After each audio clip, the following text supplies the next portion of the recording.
Right, I'll sort this in a bit. I feel like smashing computer up. What have you lost your drawing on paint? No. I know. So annoying when that happens. Yeah.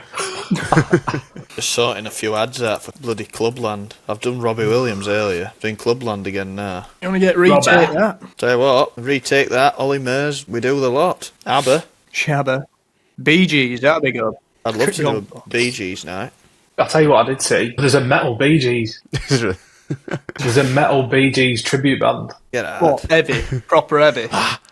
Yeah. I wouldn't say the metal. I think they're just like hard rock Bee Gees. They sound mint.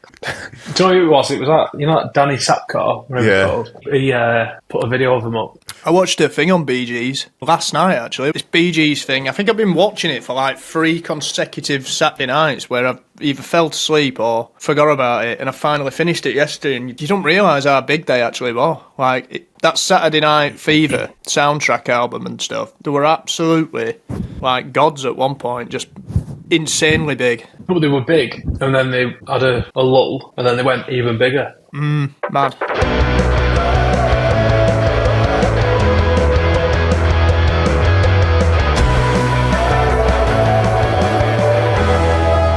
Everybody, welcome to episode 22 of the Sherlocks podcast. You're joined by Alex, Trent, Brandon and myself. Going to be talking absolute nonsense for as long as Trent can get out the edit. Come on! It's going to be a short and sweet one of us talking nonsense today because we've got a special guest later on. What have we been up to? What you all been up to? What day is it? It's Monday. Let's give them a bit of context. Right, it's Monday night as we're recording this. Obviously, it's Wednesday when you're watching this. Monday, weekend's just gone. What have we been up to? It's like Groundhog Weekend for me. I think did a walk, ended up in a pub with a Guinness and some pork scratchings, and I went home. Nice. Highlight at weekend, really. I don't think I did out Friday. Oh, Friday, we're in Manchester, weren't we? Yeah. We were signing album. We're signing albums. That was Friday. Signed a load of vinyls, signed a load of CDs. Yep. And then Saturday, can't remember. It's been a bit of a blur this weekend. I went to a party Friday when I got back. Saturday, I went out again. I went to March of the Mods. And yesterday, I went to watch the Brewer win at football. They were 1-0 down, come back 1-2-1. And then, I tell you what I did do. I watched 2 musical things. I can't remember the first one I watched. I know the second one. I watched that Nickelback thing, Hate to Love. Have you seen it on Netflix? Decent. I've seen it, yeah.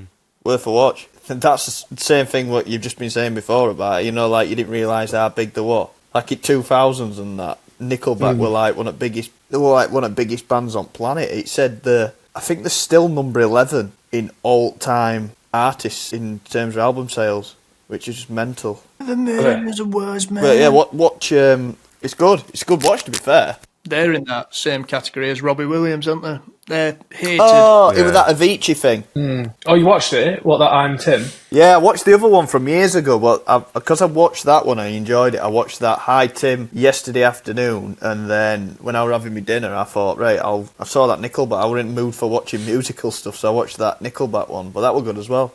Did you have a big box of tissues after watching them too? Back to back. Back to back. Bloody hell. Yeah, it was a rough Sunday. Shut. Here's one for you.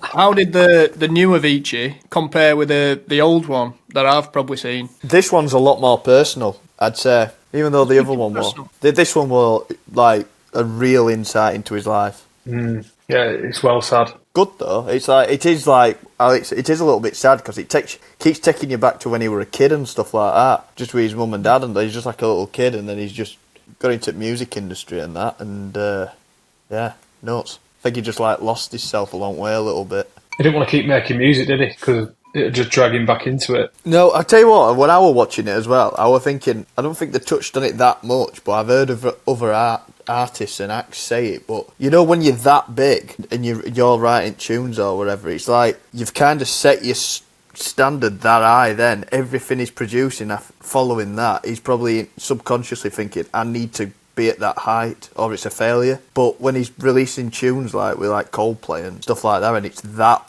everything's that globally big, I bet the pressure was just insane No wonder he probably didn't want to do tunes anymore. Because it was like, I'm never going to... Well, he probably could, to be fair, because listening to some of his stuff, it was nuts. But, like, consistently put out tunes that are going to have to be, like, globally massive, and you've got label down your throat, and I bet he was just thinking a lot of pressure. But yeah, watch it, it's good. If you haven't watched it, it gives you an insight into the industry and his life. What you been up I'd to? binge that Last to Laugh, is it? Have you seen it? I've heard of it. Like Bob Mortimer's in it, Jimmy Carr hosts it. It's like a bunch of comedians, they stick them in a room for 6 hours, and if you laugh, you get a yellow card, and then a red card, and you're out, sort of thing. I ain't seen it. Oh, sounds good. Well, if you laugh, you're out.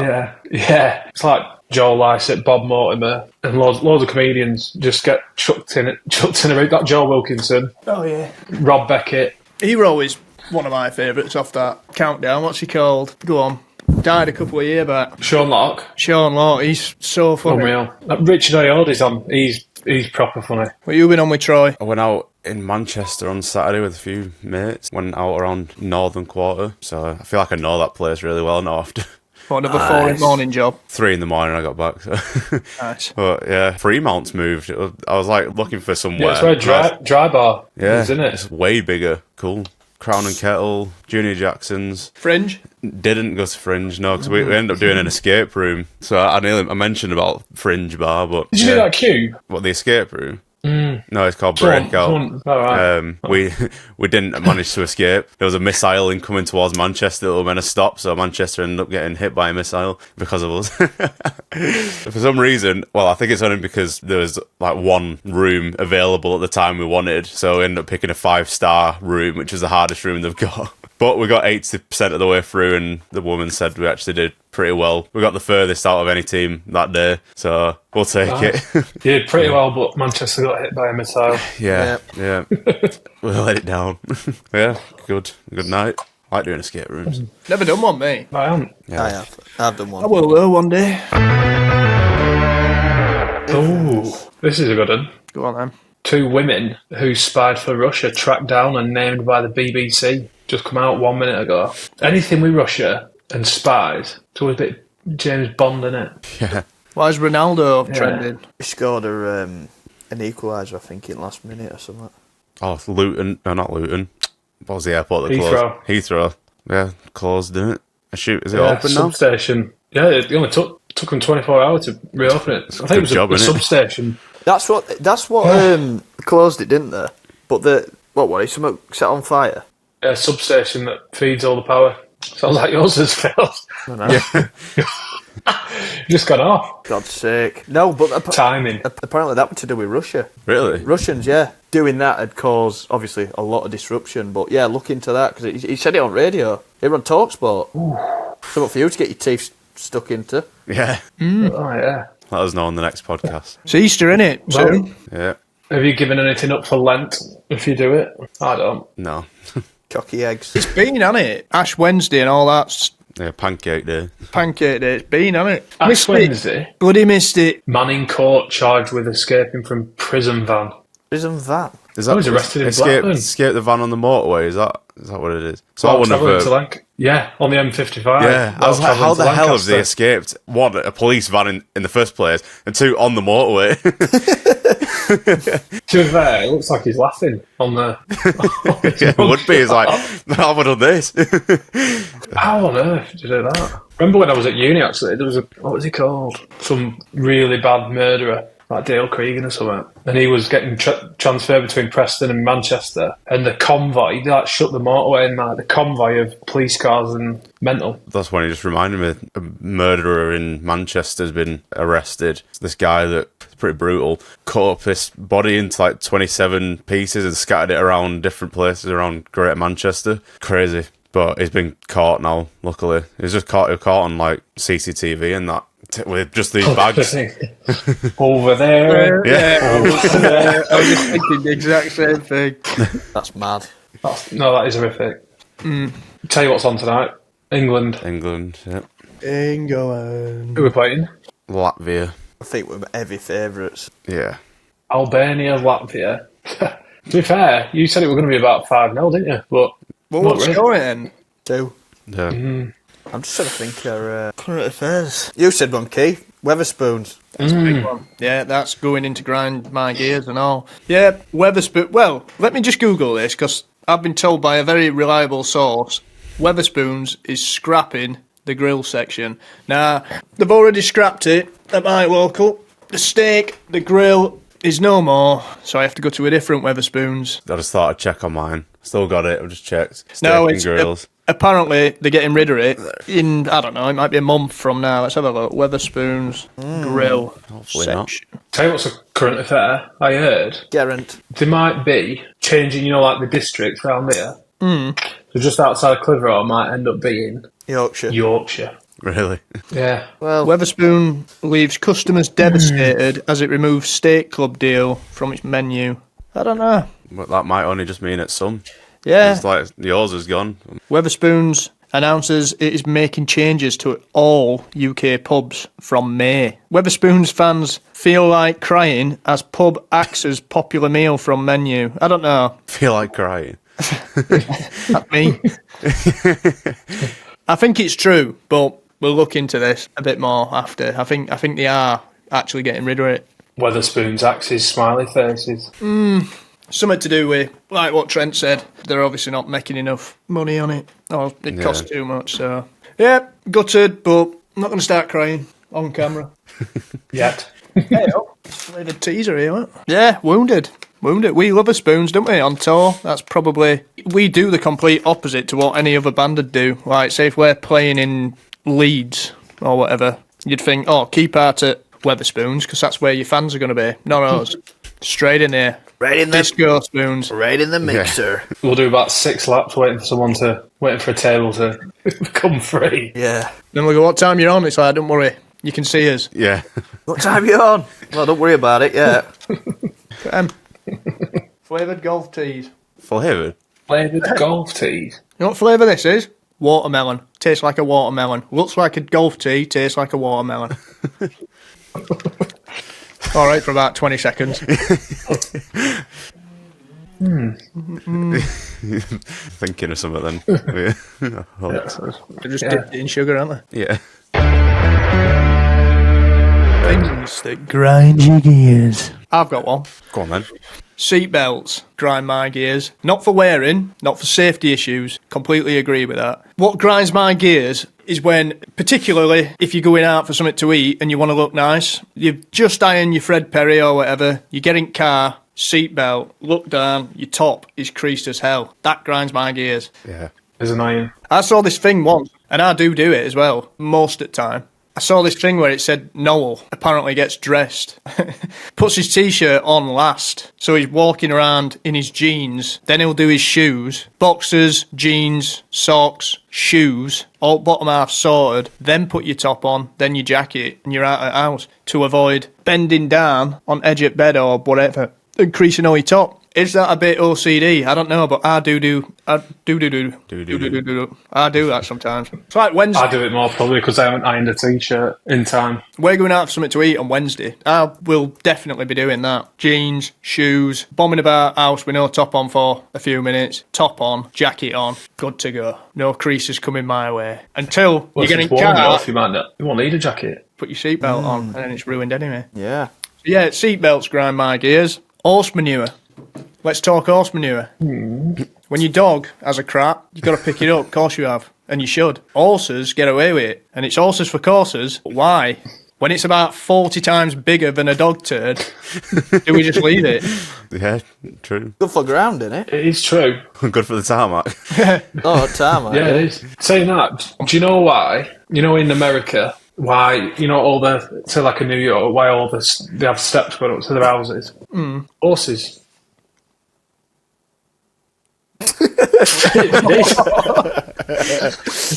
No, because they all used to crap because of all the horse manure. Yeah. It used to be all over everywhere. And apparently they started, I think it was Joe Rogan I was watching it on, because there were so many horses and they had to leave. If a horse died in the street, they had to leave it until it started decaying or whatever. It used to stink everywhere. So they started taxing horses. That didn't work. And then they raised it. But no, it wasn't. It was Jimmy Carr. on Joe Rogan. And the only thing that stopped all the horses was when Henry Ford invented the car. Bit of history there. History section. See, I always thought horse manure History section. and picking it up and stuff were always like a queen's rule. Like, you can't kill a swan. Not that you'd want to kill a swan, but isn't there something like you can go to prison if you kill a swan?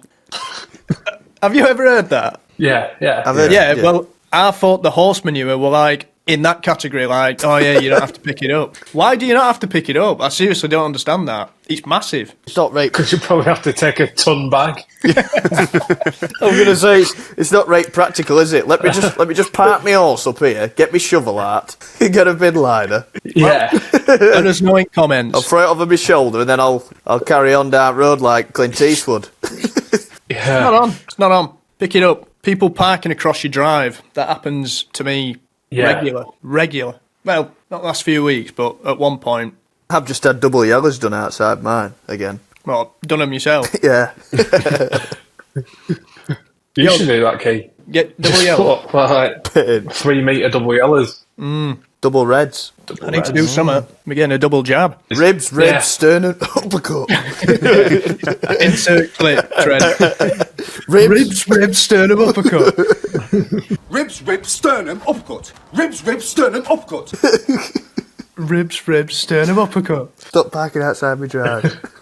Go on, Frody. You had one then. Went McDonald's yesterday.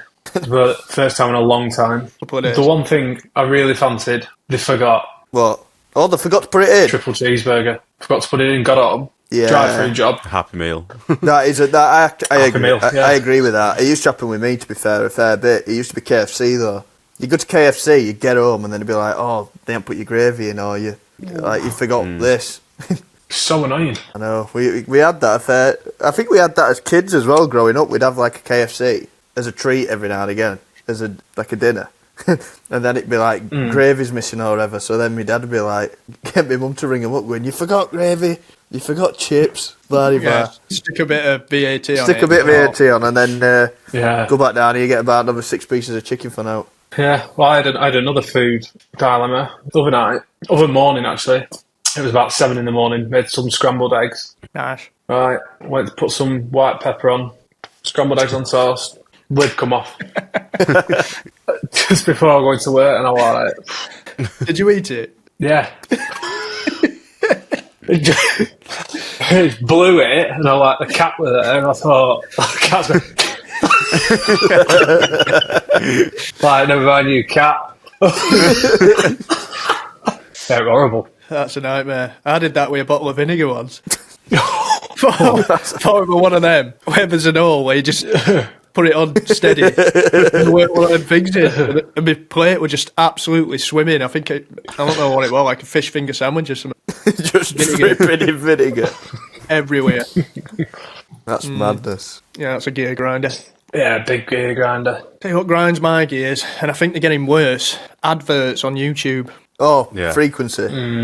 Yeah. They're like a minute long now, aren't they? It's Like, you just got ridiculous, that isn't many after each other. It's 50 seconds or something. It's mad. They are pushing people. That's going to push people to pay for that the ad-free account thing. Premium. I wouldn't be opposed to it, to be fair. I probably watch YouTube more than I watch... Well, I definitely watch YouTube more than I watch Netflix or out like that. Yeah, 100%. How much is it, though? Subscription? Tenner. 10 I might know, 10 or 15 quid. It's not too bad, really, if you think about it, over the course of a month, if you watch it every day. A tenner a month? Yeah. Yeah, Oh, you what watch Sky now? I'm pretty sure Sky's astronomical. Well, if it were a tenner, what's that? It's like £2.50 a week. It's jack all, really. It's not. It seems, for some reason, it seems more... I feel more reluctant to pay for YouTube when I pay for Spotify anyway. And like you say, I probably do... Every time telly goes on downstairs, it's YouTube for me. So I just have to bite the bullet. I might... Something I've been thinking of for a while. It is a bit annoying. I thought same, to be fair. Every time you're watching, like... DVDs. No, you know, like, that MASH tag, it's like, you'll watch a couple now, but there's so many ads coming up, and it's like Trent said, they're about a minute long, some of them now. They used to be like 10 seconds or something, 15 seconds. Then on top of that, you get sponsors in a lot of YouTubers' videos, don't you? Like, this week's sponsor is HelloFresh, blah, blah, blah. Blah, blah, blah. Ads everywhere in it. Oh, yes. Lateness. It's a current one. Lateness. Really grinds my gears. One example that springs to mind straight away. Hey. No. Friday when we signed it record. Just come on 5 minutes later to this. Son. Bit of context. Our Brandon travelled from Lincoln up to Burnley, which is probably over 2.5 hours. Probably left himself free to avoid being late. 3 hour. I set off at 5 in the morning. 5 in the morning, he set off. So that means I got up before 5. Obviously, I can't just get out of bed and jump straight in the car. I've got to have a shower and that. So I'm up pre-5 o'clock here. Dedicated. I'd be there at 8. Got there well before 8. Stopped and got myself a coffee on way. True professional. What does Fraudy do? How many minutes does he live from where we were signing records? 16? Yeah, 15, yeah, even less. On a slow day. Yeah, he rocks up 10 minutes late. 10 minutes late. What was his excuse? It weren't 10. Yeah, what were his excuse? His shower's broke. What was I doing on Saturday morning? Fitting a new shower. You what? But you'd think, well, I can't be late. Shower's not working. Right, sack that. Yeah, sack shower. I'll make sure I'm there. I can have a shower when I've done albums. I think It went like that because, listen, you told us that before. You were like, look, we've got an interview and a photo shoot after. So this is another gear grinder. You've got something coming up. You get worked up. Cold sore. Yeah. Every time. Photoshop some. Yeah. But shower broke, stressed out, cold sore, shit house.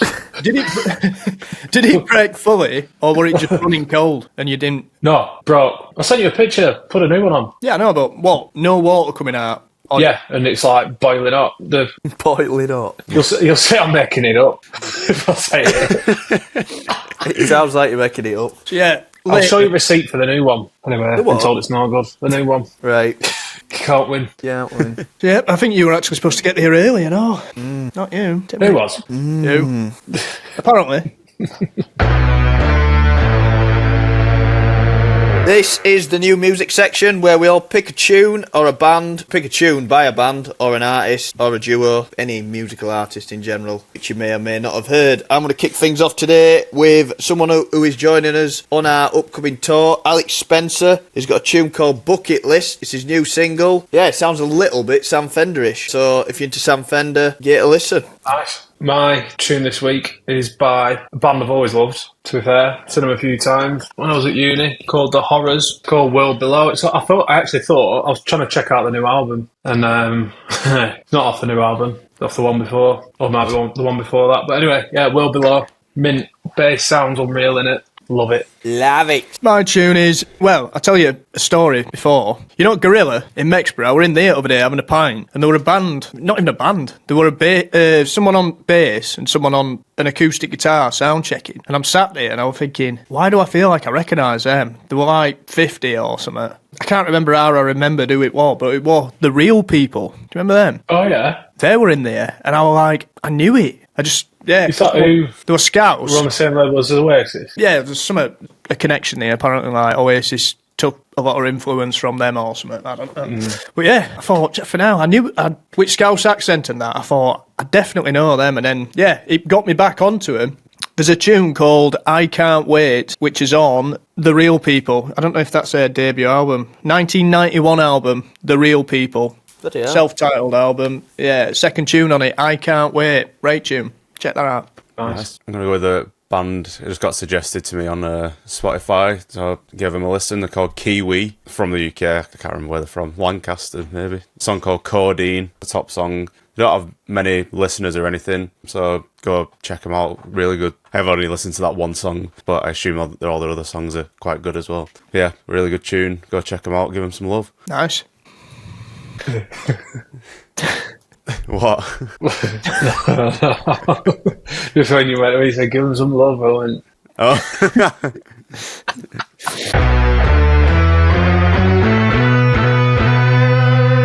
Fan comments. We said in the last one that nobody commented in the one before, so everybody's commented this time. There's about 15 comments, so probably not get through them all now, but we'll get through some. We were talking about sweets in the last one. We asked what people's favourite childhood sweets were, so Fiona Robertson said it was all about gum in my school and how many bubblegum golf balls we could get in and still be able to breathe. Sounds It sounds like that. Sounds like that chubby bunny challenge when you put a lot of marshmallows in I your think I can remember them golf ball things, you know. Thinking about it. They were like little, not spiky, but they were like hard. Like exactly what she said, like gum. It was like, that's the only thing you could explain it as. I remember them. That's mad, that. Forgot about them. Said moved on to, I'm going to say this wrong now, Dentine cinnamon. Is that a thing? Anybody heard of it? What? Is this Is this a sweet? is this a person? No, it's apparently a sweet because they went from bubblegum to moved on to Dentine cinnamon in high you're school. reading somebody which out, is like- well gone. That's what he's called. 2 6, I'm going to Google it. Oh, Oh, yeah.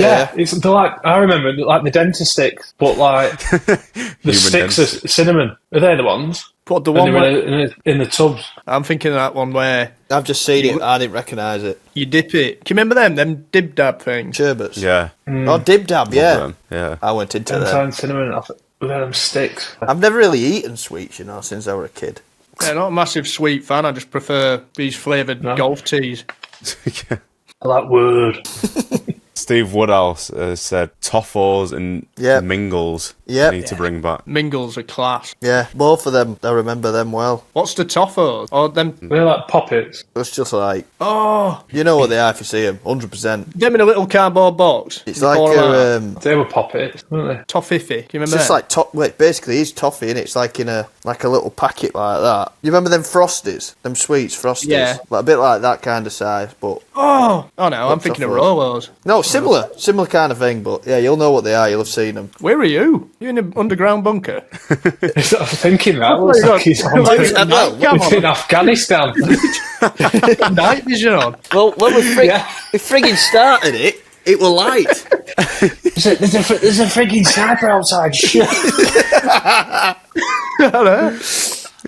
Going like that. Cover. What do you call it? What's it called when planes were coming over and you had to turn all lights?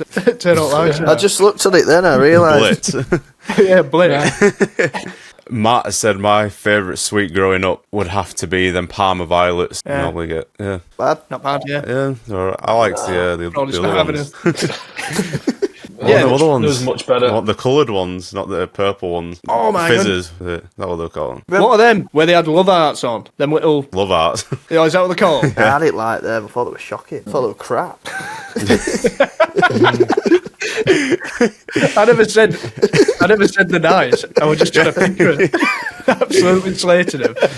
I say that'll probably be somebody's favourite sweet, though. Absolutely crap. What a lot of crap.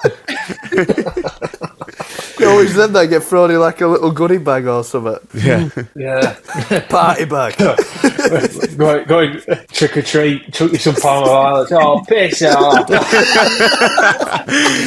Yeah, get some love hearts in there and all. Yeah. Knock yourself out. I remember them different, you know, like refresher sticks, and there used to be one way out of it. Oh, where they had sherbet in the middle. Yeah, them ones. In the I can't middle. remember the name of them. Which? There's They were refreshers. oh, there's refresher and there's another one as well. Yeah, I know what you mean. Yeah, if you got them cold enough, they'd snap. But if they went above a certain... What your teeth? No, if they were cold enough, they were quite brittle. Whereas if it went above a certain temperature, you're doing this motion, like pulling it, and it'd stretch them out there. Stretch Armstrong. It'd either be brittle and snap, or it turned into a Stretch Armstrong where you're pulling it. They're like that. Chomps. Are they Yeah. still? See, I thought same with chomps. I thought they were crap. Not chomps, Fudge. fudge. Were it fudge? Yeah. Might have been fudge. Yeah. Chomp. Still making chomps. I remember the day, I think when I went off them fudges, I realised they were crap. Remember that day you thought, these are crap. Got halfway through it. Yeah. And I went, is this what it's like to grow up? Oh, God, chomps. Time out. Remember them ones? Taxis. Yeah, taxi. What the one called Break? Oh, yeah, they were Echo. Echo were banging. Echo were I'm sure there were one in a yellow wrapper called Breakaway or Break. Breakaways. Breakaway, yeah. They were banging. Can't say the same about Love Arts. No. Shocking. I never liked them. Absolutely. Fruit polos. Yeah, they were good. Oh, yeah, they were good.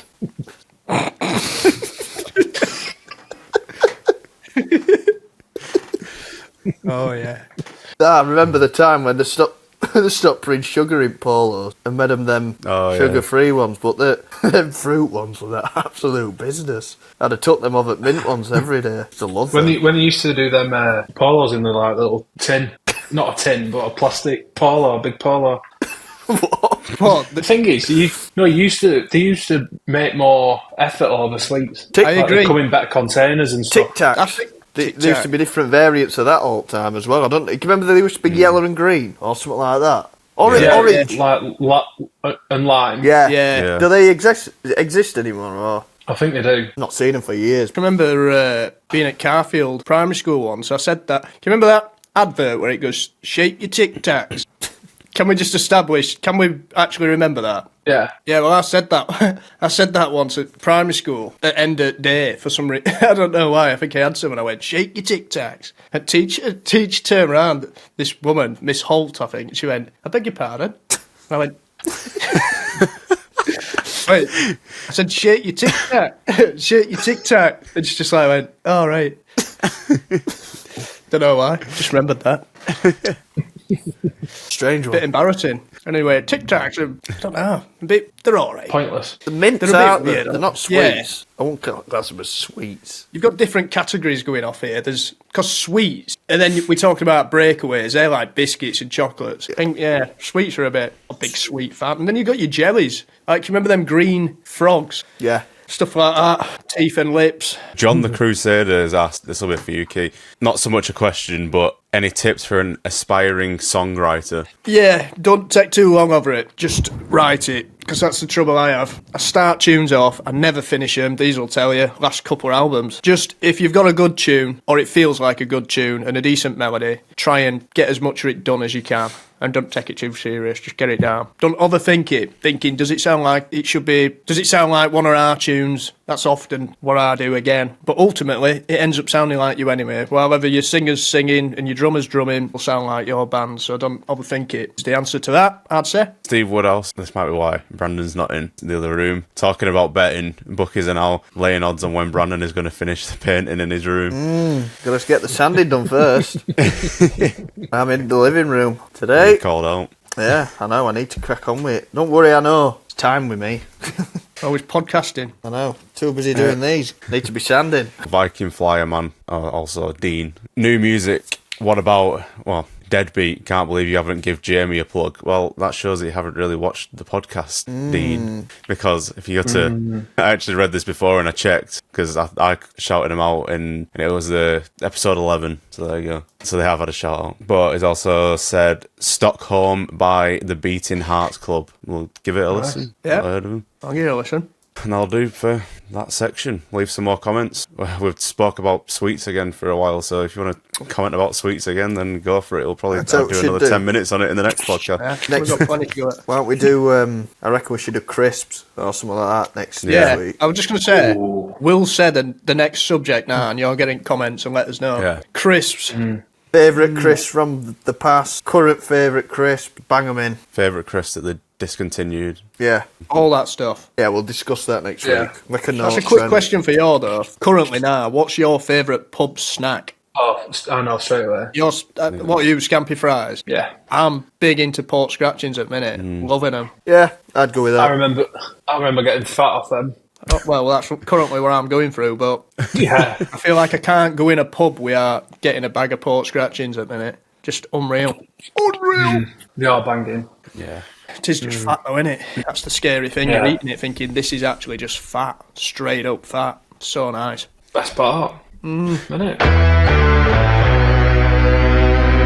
Everybody, it's time to introduce this week's special guest. We're joined by our guest this week. He's local to me and Brandon, actually. He's from Barnsley. He's been on TV, radio, he's in the theatres. He's obviously a great chef. Sam Nixon, thanks for taking the time, Sam. No worries, lads. Thanks very much for having me. It's nice to be here. Yeah, well, as you'll find out, we're sort of structured, but we're pretty new to this, so we've all got an array of questions to ask you. Yeah, that's good. Let's just have a chat. Let's see what happens. Yeah.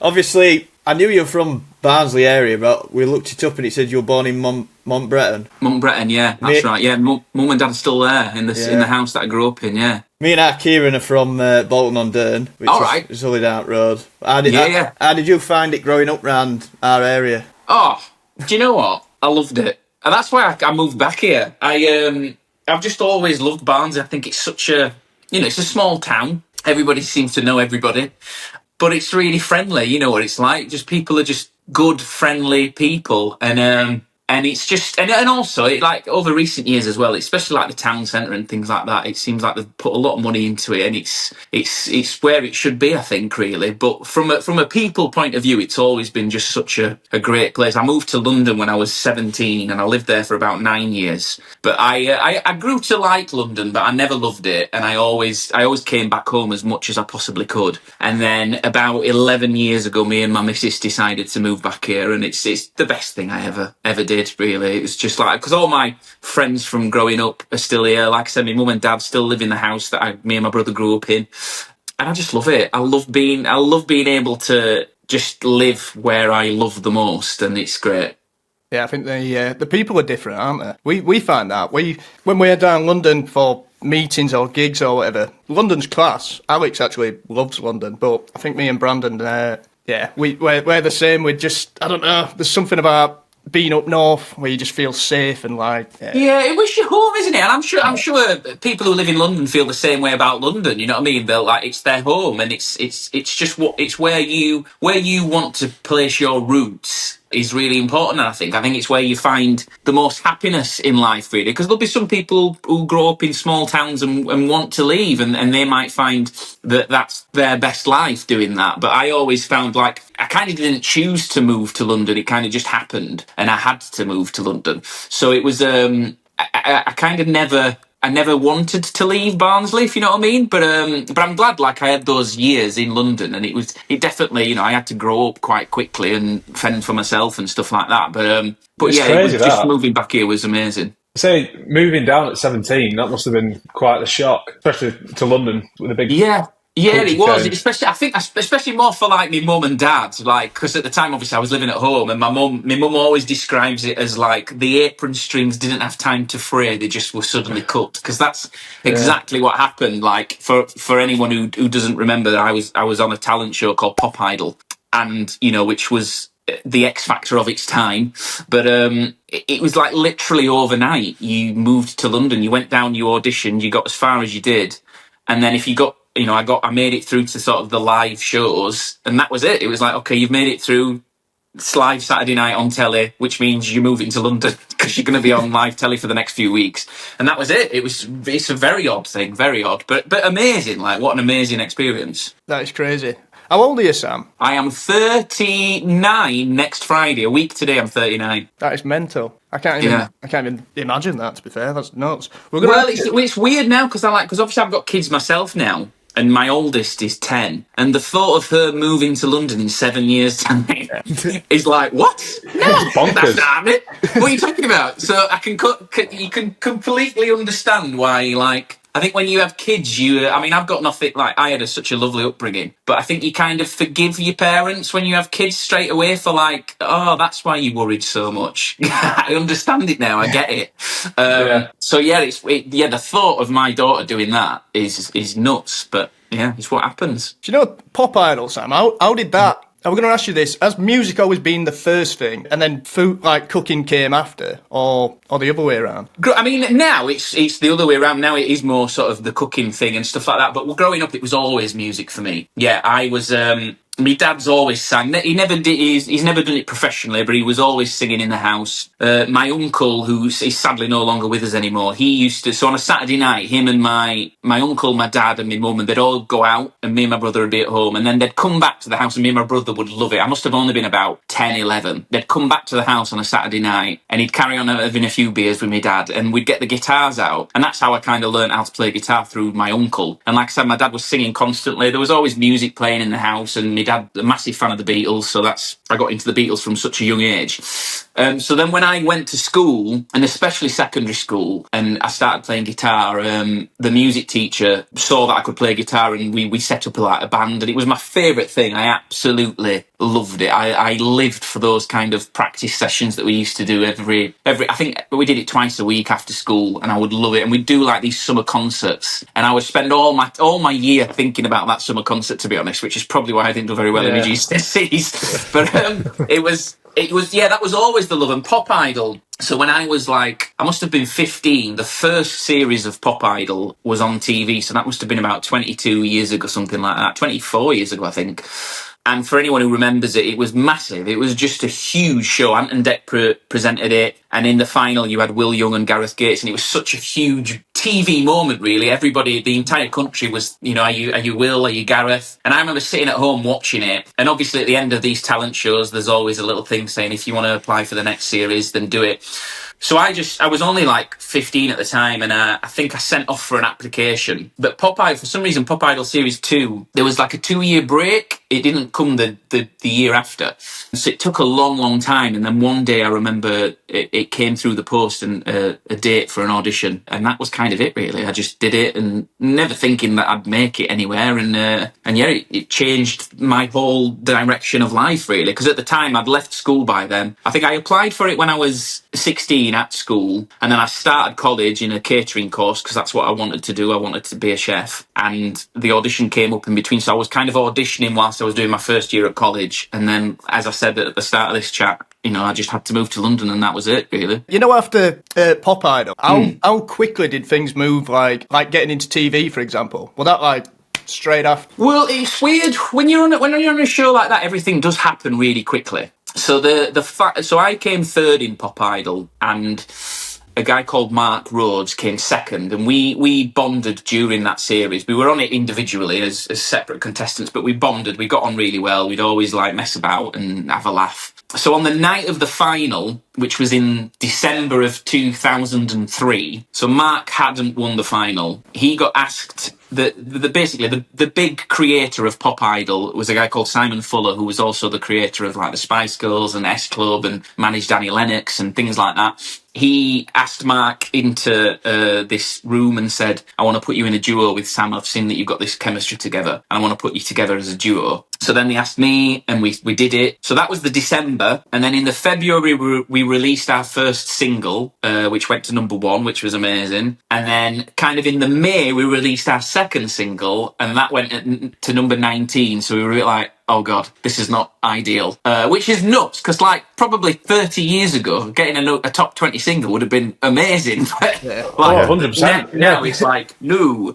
But so during this time, we kept going on sort of kids' TV shows to promote our singles. And we went on a particular show called Top of the Pops Saturday, which Fern Cotton presented. And every time we'd go on it, we wouldn't take ourselves too seriously. We'd have a laugh. We'd get involved with the sketches and things like that. Fern really liked us. The crew really liked us. And then Fern was going on holiday. So this must have been the summer of 2004. She was going on holiday, and they wanted someone to fill in. And she wanted us to fill in, me and Mark. And the producers agreed. And we kind of just stayed. And then that was it, really. We were kind of presenters then. CBBC kept putting us on shows, and then they signed us exclusively. So from kind of the Pop Idol final, which was December 2003, we were then probably presenting from the summer of 2024, really. So it was a really quick, with a couple of singles in between. It was a really sort of quick thing. And we were very, very lucky, really. And we just kept presenting shows for CBBC for the best part of 20 years, really. Sounds like you just got stuck in. It's just no time to think. No, do you know what? There wasn't any time to think, really. I mean, it was hard because at the time, me and Mark always talked about this now.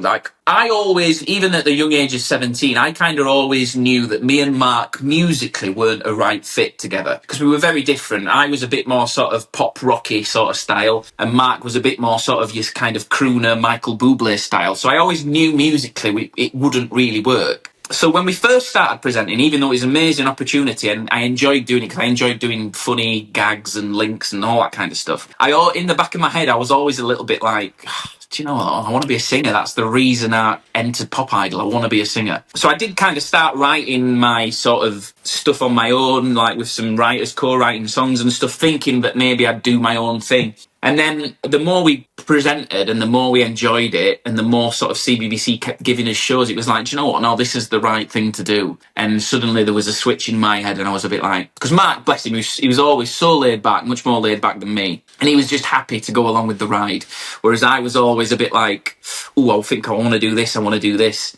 And as I said, we just got so many shows presenting and we loved them and they were doing well. It was like, do you know what? This feels like the right path. And I'm so glad that we did, because I don't think I would have, as I'm sure you boys know, the music industry is so difficult. So I don't think we would have lasted as long as we did if we'd have carried on in music. Definitely not. It's really, it's interesting how it works, because it reminds me of, like, I was watching this thing with, you know, Tube from Soccer AM. Oh, yeah. And I think he was saying a very similar thing. Like, he were going on that show basically just for a laugh and just like, I think it was just an opportunity. And then he's, just evolved with it and ended up being a massive part of the show. Arguably, some people's favourite on Soccer AM back in the day, and then now. Well, this is the thing. I think the thing is with this industry as well is that it's a very. I think you find that you think like it's this huge thing, but it's a very small industry. Everybody knows everybody. We always, like I said, we always used to go on those shows when we were promoting our singles, and we'd just take part. We'd be nice to everybody. We'd say thank you to everybody. We'd really get stuck in, because there were lots of, especially pop stars. They'd come on and they don't want to be dicking about and taking part in sketches. They want to be taken seriously and stuff like that. Whereas we never did that. We always just mucked in and enjoyed doing that. And like I said, the most important thing, we were always very nice and very grateful for the opportunity of things. And I think people see it. And obviously we were good at what we did as well. I think that helps. If you were rubbish at what you did, then the people wouldn't look at you. But because we enjoyed presenting and we were good at it and we were nice at the same time, I think people just wanted to give us opportunities, which is really important.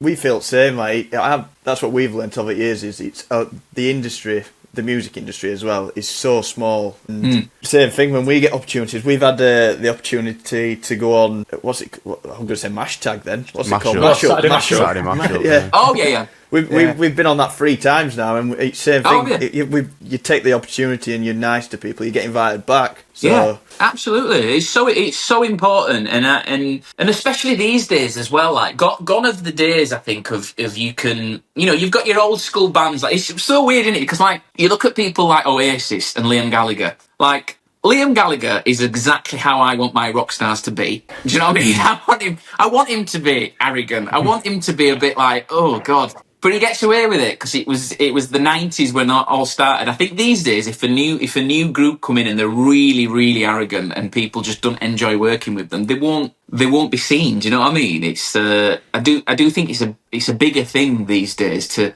be nice to people, and because people will remember it and they'll go, oh, like when you lads go on Mashup, and I'm sure they're like, oh, those lads are great, and they get involved and they're good lads. Let's get them on again. And it's interesting so seeing how it all works. Like when we've been on it, it's all very stricter than you think. Everything's. I mean, is that changed in say 20 years? Well, the thing is with children's TV especially, which is it's something that I've always loved, is that usually with children's TV, especially CBBC, there's nowhere near as much money to make the shows that they make. That, like, if you look at a show like Pop Idol or X Factor or Britain's Got Talent or The Voice or The Masked Singer, they've got millions and millions of pounds to make these shows, whereas CBBC probably wouldn't even be a third of those budgets. And it's usually a tiny team, whereas again, big shows, big primetime shows will have hundreds of people working on it. So everybody mucks in. Do you know what I mean? Like, everybody who works on a children's TV show, they're probably doing jobs that they're probably not qualified to be doing, or doing jobs that they're more than qualified to be doing, because they're just mucking in, because everybody wants to just make a great TV show. And that's what I always loved about working in children's TV. It was a real team effort, and especially in those situations, if you were a bit of a dick, it would show up massively. Do you know what I mean? It's One thing I wanted to touch on, Sam, was radio. Is that a recent thing, like last couple of years kind of thing, or? So doing it on my own, it's recent, yeah. So Mark and I, we ended up presenting in the Midlands for about 7 years. We had a Sunday morning show that was, it's now called Free Radio. So we used to host a Sunday morning show for a couple of hours, which we loved. And then that kind of stopped and we stopped doing radio. And then Mark and I, like, we called it a day, like, a few years back. Somebody, again, I think people who knew me kind of said, I'd quite like to get in touch with Sam to see if he'd be interested in presenting on sort of Yorkshire local BBC radio. And obviously I was like, yeah, I'd love to do that again. So they kind of got in touch, and it was just a case of like, if there's any cover presenting, if the main presenters are off and leaving, can you come in and step in? And they just threw me in straight away at the deep end. I didn't bother doing a demo or anything like that, because I'd done like 7 years on the radio. They kind of knew I could do it. But what was very interesting, when Mark and I were doing the radio years ago, we never ran the desk. We never did any of the technical stuff. We literally just would talk. Which was great. Whereas now, like, they obviously wanted me to run the desk and that. As we said at the top of this conversation, I'm not technical at all. So I was like, oh my God, this is terrifying. But it's brilliant, and I've learned how to do it. So, in the past, it's been about, it must be coming up to 2 years now that I've been doing it. And it's great, man, because it's like, I love working for the BBC. I've predominantly all my work, TV and, well, not radio, but TV has been through the BBC. And it's just nice to have it, local. I'll go to the offices in Leeds, or I'll go to the offices in Sheffield, the studios.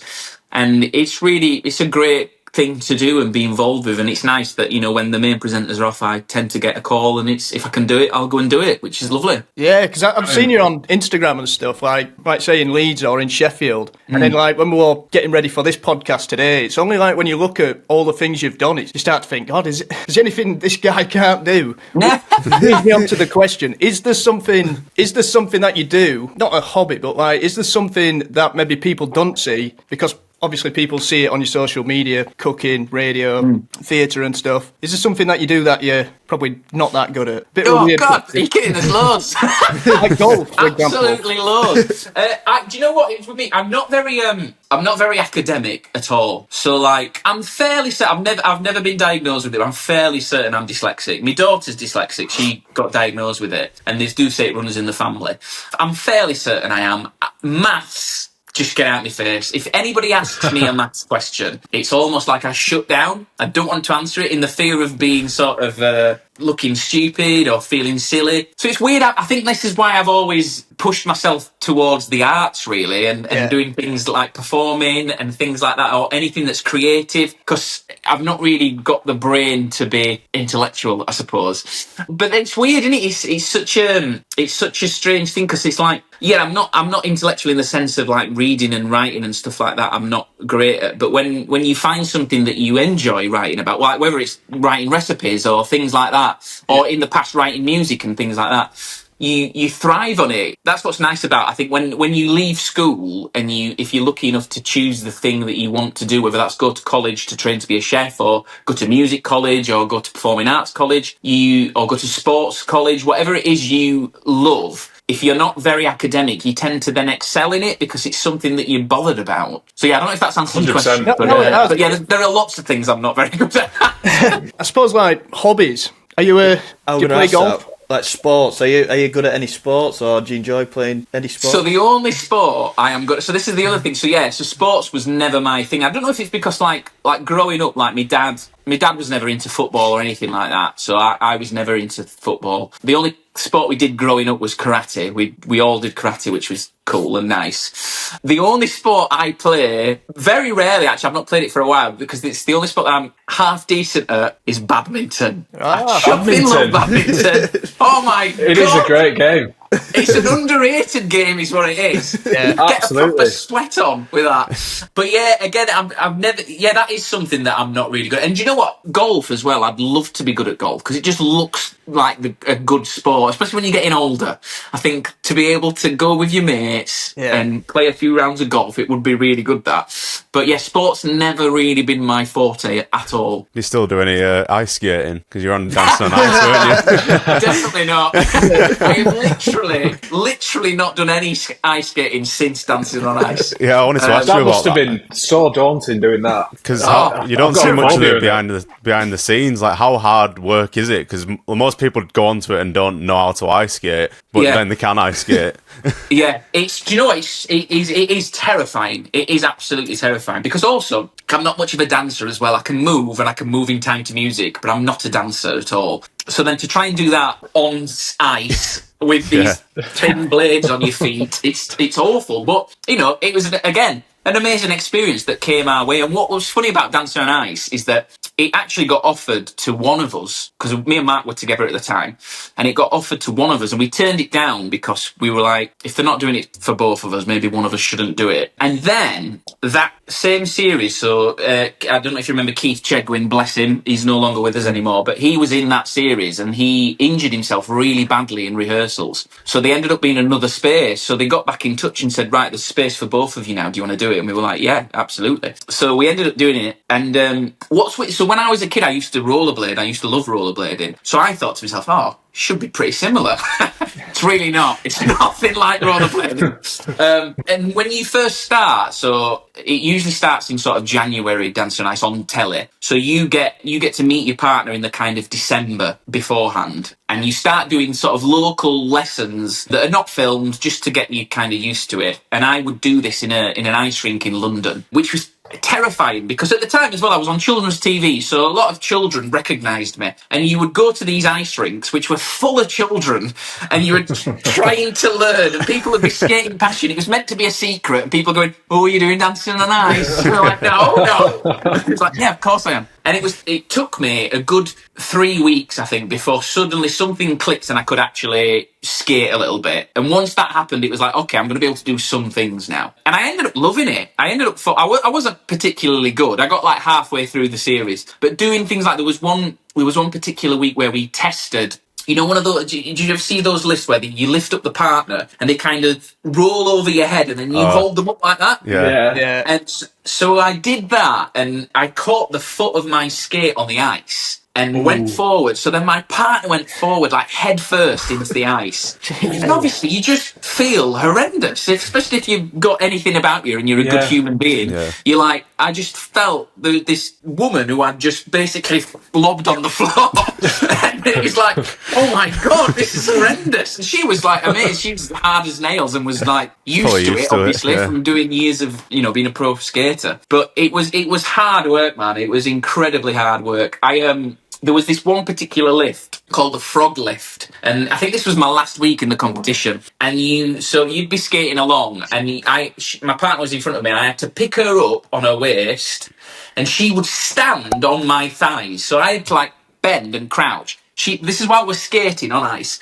She would stand with those blades on your thighs, and then you'd skate, and then you'd lift her back off. I've seen that one. I used to actually watch Dancing on Ice a lot, but and does it not hurt? Like, well, this is the thing I'm going to say. So I bruised like a peach. I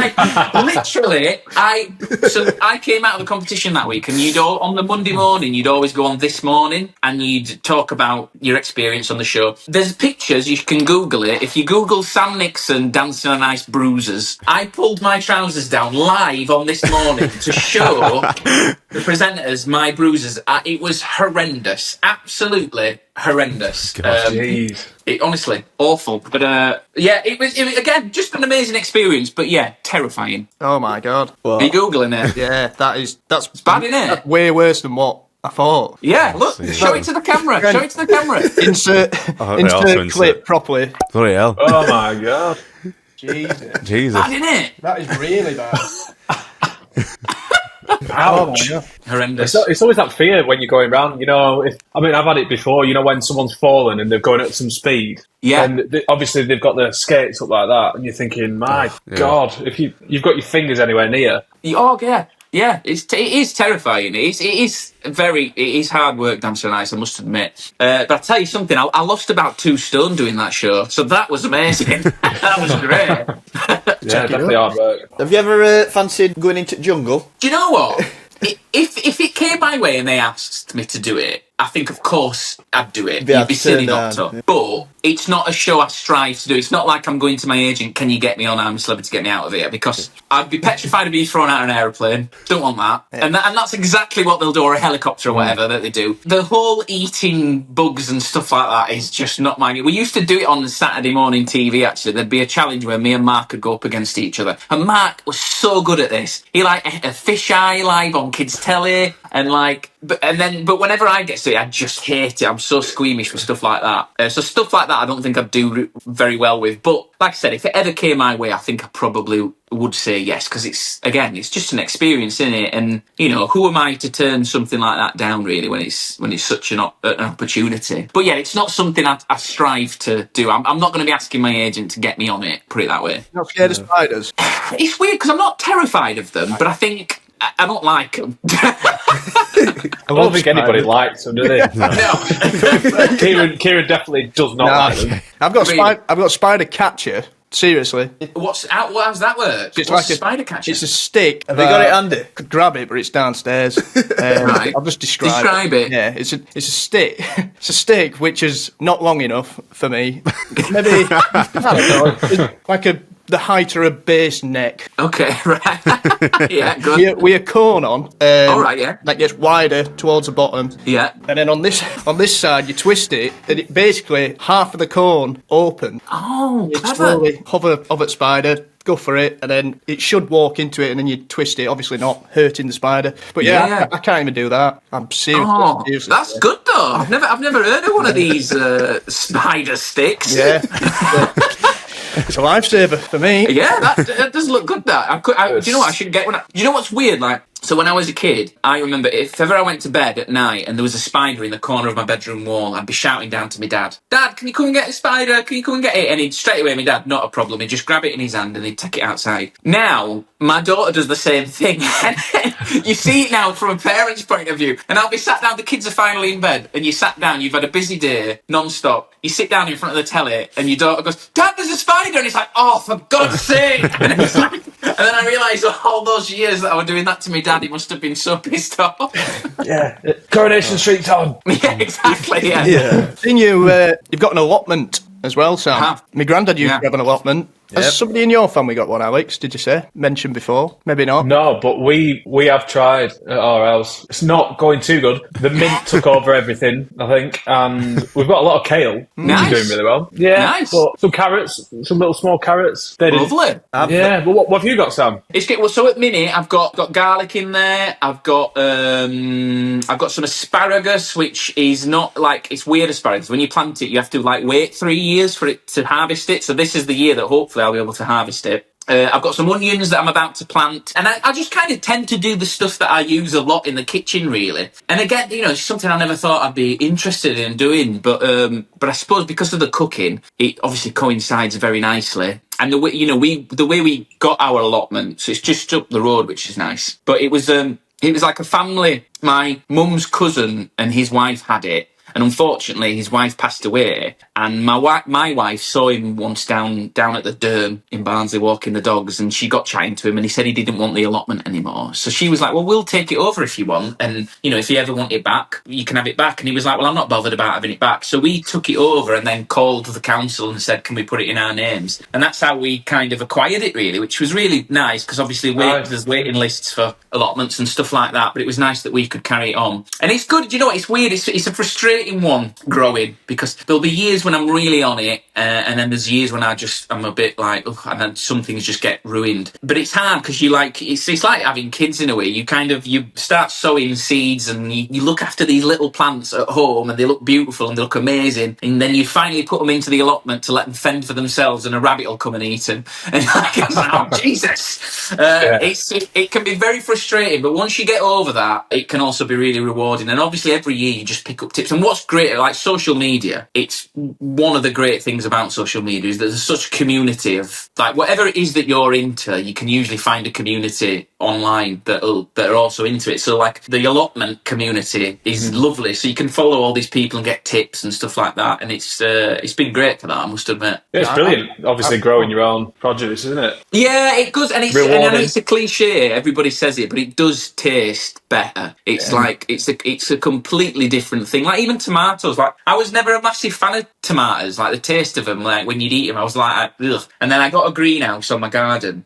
and the taste of a warm tomato from the greenhouse picked fresh. It's a completely different experience. So it was like, oh my God, I do like tomatoes. This is amazing. And it does make you realise how great it is just to grow your own stuff when you can. If you've got a little bit of room, you don't have to have loads of room. Like you can, even if you live in London in a flat and you've got a little bit of balcony or whatever, you can grow things in pots, and it is really rewarding. I must admit, being able to cut something fresh and bring it home into the kitchen straight away is awesome. Are you planning to, I know you mentioned it a few times, and obviously you're constantly putting recipes out there, a cookbook, is that something you'd like? Oh mate, it's a dream of mine. I am desperate to do a cookbook, and it's really hard to obviously everybody's doing cookbooks at the minute. So yeah, I've had meetings with publishers and sent proposals to publishers and nothing's happened yet, sadly. But I'm hoping that one day it will. I'm just going to keep doing what I'm doing. But it's really hard as well, because I think a lot of publishers these days, every cookbook seems to have some sort of niche, whether it's like an air fryer cookbook or it's a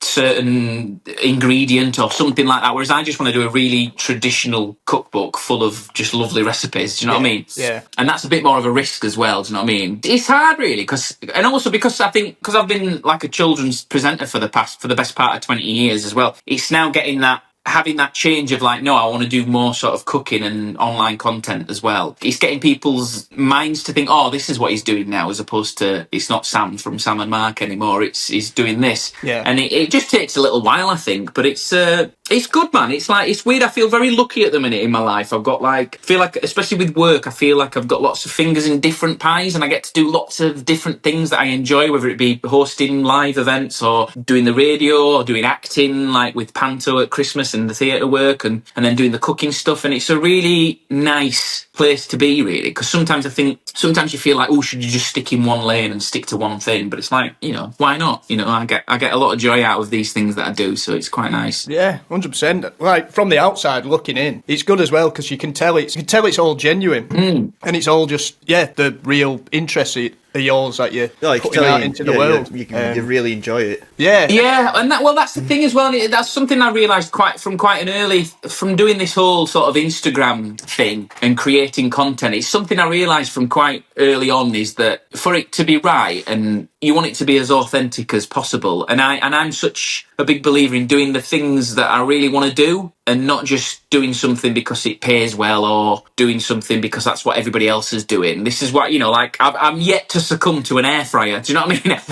I know they have their place, and I think they're brilliant. And especially for people, if you live on your own or you're just a couple and stuff like that. But for me, I'm just like, it's an oven. It's a small oven. I've already got one of those. Do you know what I mean? Yeah. So it's like things like that. Like, so if like a publisher came to me tomorrow and said, right, Sam, we want to sign you, but we want you to do an air fryer cookbook, I would absolutely say no, because it's just not. That's just not me. It's not what my followers get from me. So yeah, I think it's so important to be, and also that thing is, it's really hard sometimes when like if you get gifted something, and there's nothing worse than seeing people getting free shit, is there?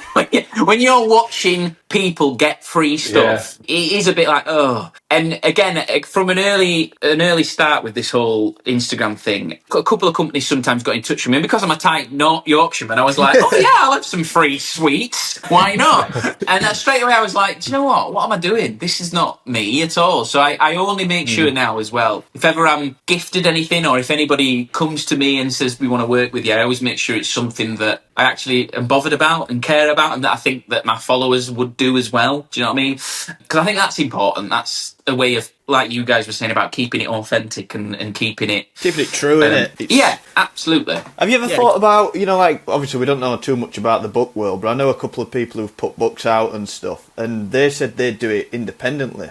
Have you ever considered doing that, and then you could keep like the music, where independent now you've got full control over everything. There's no external noise, and you could probably fund it yourself, or through some kind of like a funding thing, and then give it to your followers. So absolutely. Do you know what? Yeah, it's something that I've got friends who are like foodie Instagram folk on here, and they've started to go down that route. So I've been getting sort of information from them about it and stuff like that. Yeah, it's absolutely something, because also I am a bit of a control freak, and I do want to. I know what I want. This is why I know that, like, I am probably going to find it incredibly difficult to get an actual book deal, because I think publishers will then want to get involved and go, no, why don't you do this? Why don't you do that? And I know exactly what I want. Obviously I'm not saying I'm not open to suggestions and things like that, but I know what my followers would like from me. Yeah. Do you know what I mean? So it's like, I've absolutely thought about that, and it could be a potential route that I go down. So we'll see what the future holds. But yeah, it's definitely, and there's some great companies out there as well which can help you do sort of self-published books at the minute, and there's some great ones out there. So yeah, we'll see. But that is absolutely been on my radar. And nice. Have you got a favourite chef? Favourite chef? Oh, I mean, obviously, it doesn't have to be one or multiples. Well, I mean, without doubt, Jamie Oliver's is the whole reason why I started cooking. Like, when I was 15, that's when he first started on The Naked Chef. And at the time, there weren't any young, cool men cooking. And Jamie came on the scene. He was this young sort of 20-year-old, and he had this TV show, and the music on it was amazing as well. And it was clear that it was Jamie's type of music that he enjoyed listening to. Was he a drummer? He was a drummer, yeah. He was a drummer, There's an episode on The Naked Chef, actually, where he's got a gig in Camden, I think. So him and his band go and do this gig, and they film it, but then they all come back to his flat and he cooks like a Thai green curry and something like that. But yeah, he's a great drummer, Jamie. So yeah, Jamie, without doubt, is inspired me to do the cooking. And do you know what? I've been so lucky, because I've met him a few times in the past. And he was just unbelievable, just like really kind and really such a lovely guy. And he's been really sort of helpful with, like, when I've mentioned that I wanted to do a book, he's always been great with advice and stuff like that. So yeah, I think he's brilliant. That's cool, because a lot of people say, don't they, like, don't meet your heroes or whatever, but I think, same with us, I think everybody we've met who we've looked Sorry, lads, my door's just gone. I think there's a delivery, 1 second. Oh, that's gone. I'm back. Sorry, lads. Go on. You were saying everyone you've met. Yeah, everyone we've met, I think every one of them, to be fair, whether it be Rick Witter from Shed 7 or Liam Gallagher. We once met Kings of Leon. We didn't share that much time with him, but even to meet every person we've met, basically. Tom Chaplin from King. All the Kings. Nice. Yeah, all the King, yeah. They've all been, I think they've all lived up to any kind of thing we've built up in his head, and we're thinking they're so sound, like they're just people. So it's good. It's good that it's like that with Jamie Oliver. He's just been so, and you're so right. I'd have been absolutely distraught and gutted if it was like the other way around and he wasn't a nice person. But he's just so lovely, so lovely. What was Liam like? I'd describe him as just a guy you'd get talking to in pub. Just nice. Absolutely sound, wasn't he? Yeah. Do you know what? He's so great in it, and especially like nowadays as well, because he's like really funny. Yeah. As well. Do you know what I mean? And that's what I mean. Like I said, the arrogant side of him, which is not as much these days. I don't think when you see him, he's just funny. Yeah. But like back in the day, he's exactly how you'd want your rock stars to be. Do you know what I mean? He is that person. But now when you see him on interviews and stuff like that, he does just seem like someone you just want to have a drink with, don't you? It's weird, because my brother is the Liam in a Oasis tribute band. I was just going to mention that, yeah. Yeah, and he you know, it's like the perfect job for him, really. He's just, because he can sound just like him. It's unbelievable. But it's like, it just makes you realise what a great voice Liam has. Like my brother, I do not know how he does it. I went to see he did a gig at the Theatre Royal in Wakefield, and just for him to push his voice that much through all those songs, it's insane. I don't know how he does it. Yeah, because he's definitely not crooning, is he? He's on 10 all the time. No, absolutely. Yeah, and I would imagine as well, I mean, I don't know, like, you know, I've not done any training in any sort of singing and stuff like that, but when we were doing Pop Idol and that, you'd get like vocal coaches to help you and stuff. You know, the whole thing of like singing from down here as opposed to up here. I can't imagine Liam's doing that. Do you know what I mean? He's probably just belting it out and doing it. Do you know what I mean? The strain that must take on your vocal cords is unbelievable. Yeah, I think he's had to approach it since his comeback. I think he's definitely approached it a bit different, hasn't he? And yeah, well, you'd have to, yeah. Yeah. Have you got tickets, Sam, for the reunion? Sadly not. No, my brother did. My brother did. Paid something like 300 and odd quid.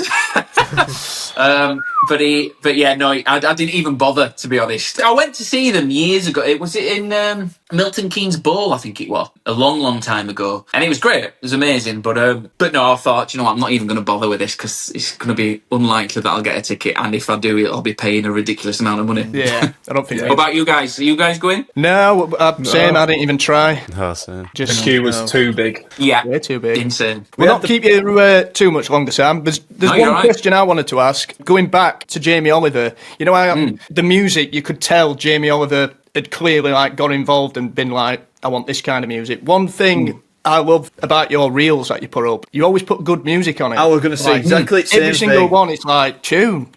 And it's usually a tune I hadn't heard in ages, or it'd be a Beatles one or whatever, and I think, class. So the question is, eventually what I'm trying to say, would you ever consider doing both? Like maybe transitioning onto YouTube and doing like a longer format, you know, a bit like Big Has or... Yeah, do you know what? Yeah, lots of people say that to me and say I should be doing that. It's weird. I don't know enough about that kind of world, really. And I'll be totally honest, I instantly go, oh, technology, it's gonna be too hard to do all that and edit it and put it all together and stuff like that. That is the first place my brain goes to. But yeah, do you know what?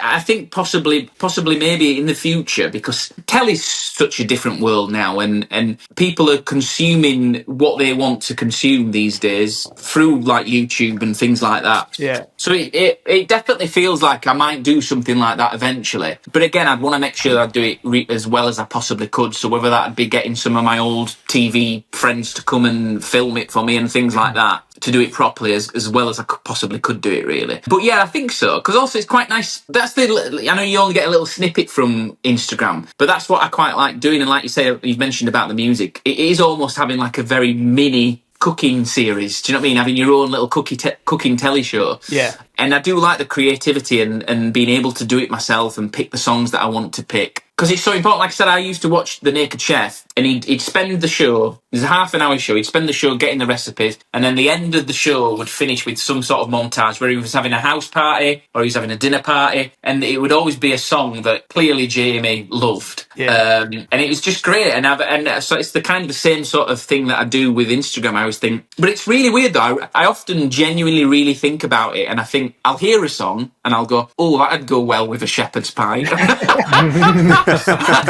it's really weird, and it is odd how much music changes everything. Do you know what I mean? And it's like, as we all know, like when you're watching films and stuff like that, if there wasn't a soundtrack, if there wasn't a score, it wouldn't be the same. You wouldn't feel the same emotions that you feel. It's so powerful, music, and so is food. And I think they go hand in hand. You know, like food can I've said this before on Instagram, but food can change your mood. You know, like when I was a kid and I'd go to Mum, what we're having for tea tonight, and if she said something that I weren't bothered about, it makes you a bit depressed, and you're like, God. Whereas if you say we're having burgers and chips tonight, it's like, yes, nice one. It changes your mood completely, and music does that. You know, you listen to a song and it can make you feel depressed, it can make you feel happy, it can make you feel excited.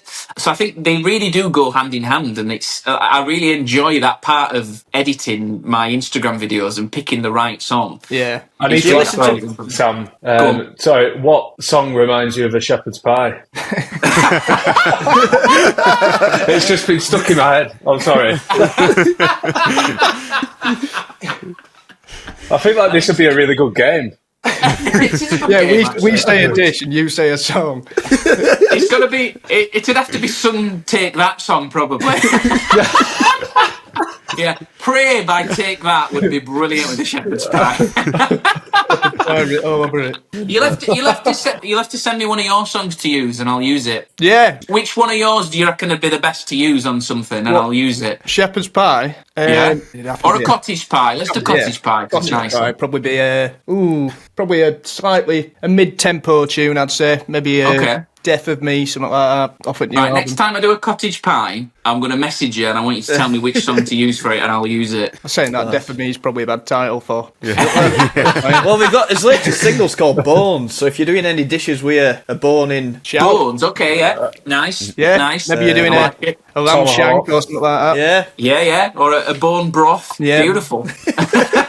Nice.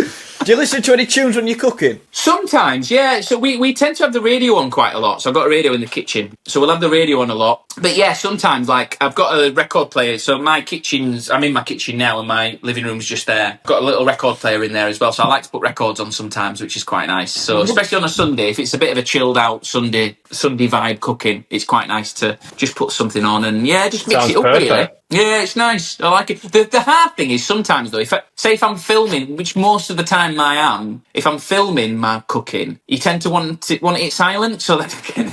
But then sometimes I can edit it so it's fine. I can take the sound out of it. So sometimes it's just silent in here. Well, we'd love to send you one out, Sam. Anyway, I saw your story over there with Record Player. Oh, yeah, nice. So, yeah. Oh, bless you. Yeah, no, I'd love that. That'd be great. And yeah, thanks for sharing his last album, by the way. Yeah, You're welcome. We appreciate it. How is it all going with you boys? It's going well, yeah. The album comes out in May. The 16th, is it, Trent? Yep. Yeah. 16th of May. So yeah, we're just cracking on, really, just putting it out there. It's hard because I feel like you can oversell as well, where you just start doing people's heading. So of course, yeah, it is a fine balance, isn't it? Finding the balance between we've got a new album out, grab it if you want.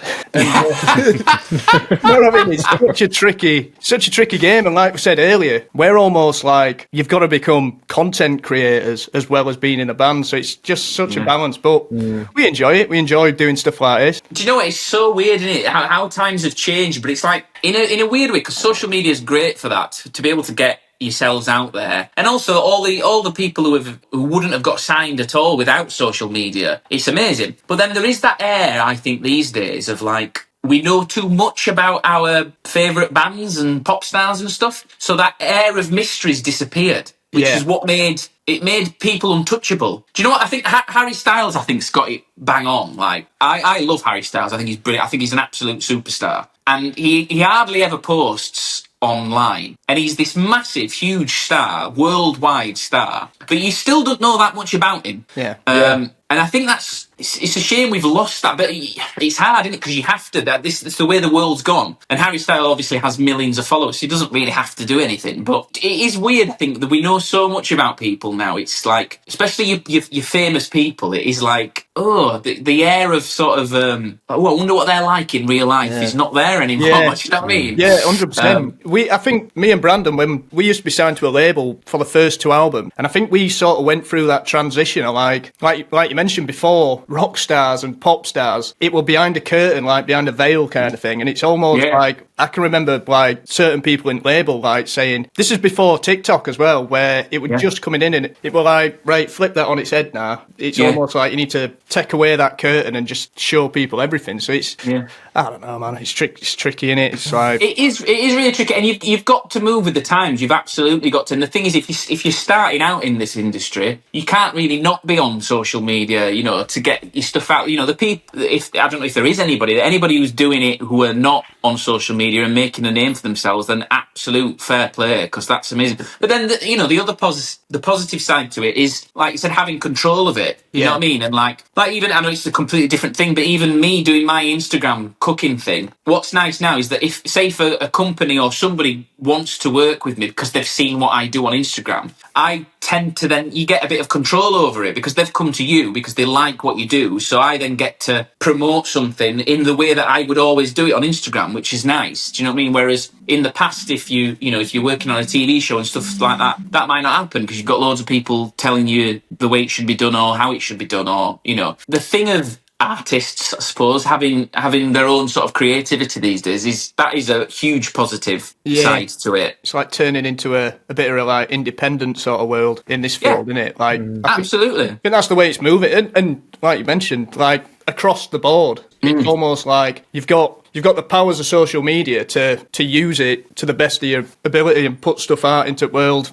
and have full creative control over it. So I suppose it's not all doom and gloom. It is good. Of course it is. And this is the thing as well, because like in the past when it's like, if you're trying to get a TV show idea away or a cookbook or anything like that, and you're pitching it to someone, usually it might be one person's opinion who goes, nah, it's not for me. Yeah. Whereas if you then post it to all your thousands of followers and they all go, this is brilliant, there's proof there that it works. Do you know what I mean? And it's like, oh, okay. And it probably does make people listen up and go, oh, hang on, there's something happening here. These people like this band, people like this person, people like this content, we should invest in it. And that's what has been amazing about social media. It's just like I say, it's a shame you don't have that thing anymore of like, we almost feel like we all know our celebrities now and famous people like really well, and that mystery's disappeared, which was always a good thing, because you were always like, oh, I'm never going to get to meet that person, whereas you meet them every day on your phone. Do you know what I mean? Yeah, good point, yeah. Strange. Yeah.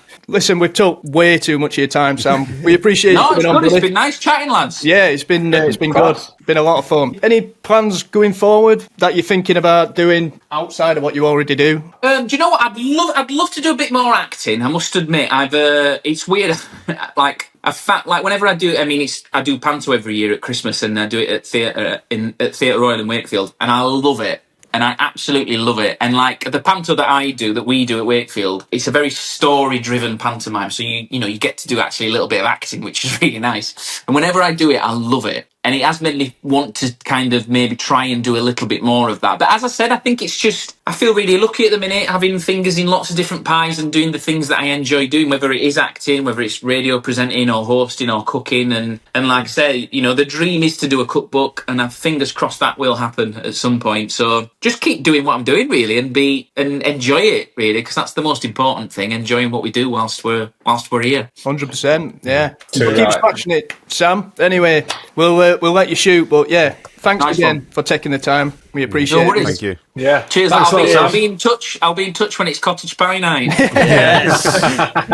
Nice Cheers, one, lads. Sam. Right, take care, See you mate. later. Nice one. See you later. Bye. For everybody, that's been episode 22 of the Sherlocks podcast. Thank you for joining us, as usual. We'll be back next week, same time, same day. We hope you've enjoyed this chat with Sam Nixon. Big up, Sam, for coming on and chatting with us. Legend. And yeah, we'll be talking all things nonsense again next week. Get in the comments and let us know everything we've said, and crisps. Go on, Frody. Sign us out. Like, share, subscribe, and comment. That's a wrap. See you next week. See you next week. Bye. Crisp.